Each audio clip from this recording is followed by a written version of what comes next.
Hey guys, Al Lewison. Cam McClellan, welcome to today's Wealth Workout of the Day. Wealth Workout of the Day. Want quickly to talk about when you start investing, terms that you'll come across, accountants, investment people, lawyers will come up with terms. You need to slow them down and get them to explain the terms for you. Very common one, and probably the most powerful one we want to talk about today, is leverage and other people's money. So Both go hand in hand.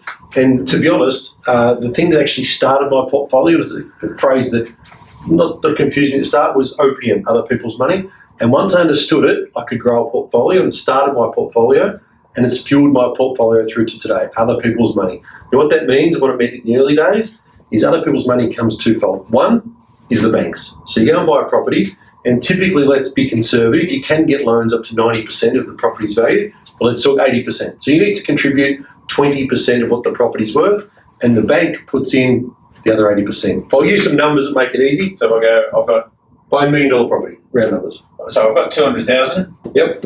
And if I invest that, let's say I could invest it by itself and get 10% growth. I've got what, 220k? 220k. So I've made 10% return on my money. Yep, 20,000. If I get 200k, Goes to the bank and says, I want to buy a property for $1 million. I've got 200,000. Can I please borrow 800,000 from you? I've got 1 million Goes to the lucas. bank. You get the same 10% growth. 1.2? 1.1. 10% growth, sorry. Yeah, 10% growth. 1.1 million.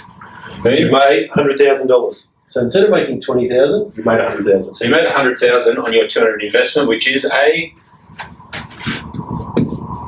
50% return on your money. Yes. So, other people's money, the bank lends you money. Now, let's talk in property sense. And I'll use a real life example. The numbers will sound strange at the moment. My first property that I bought was $120,000 in a suburb of Melbourne, about 25 kilometres from the city. Property now is worth about $700, $750, $120 when I bought it. Now, I went to the bank, I said, how much do you give me? They said, we'll give you 80% of the value. I put in the rest. I went back to the bank in a year's time. We've been through a great growth period, and the property's worth $140,000. So, all of a sudden, the OPM was growing considerably, but the OPM that I'm talking about now is other people's money, the rent.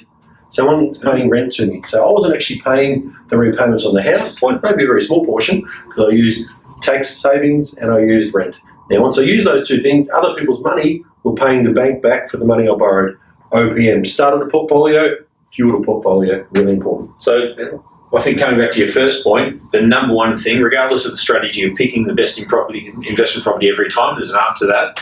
But the one thing you put down to the wealth that you've created today, and I'd do the same, would be OPM. Understanding how to use other people's money for your benefit. Enjoy it. Good debt, Mum. It's good debt.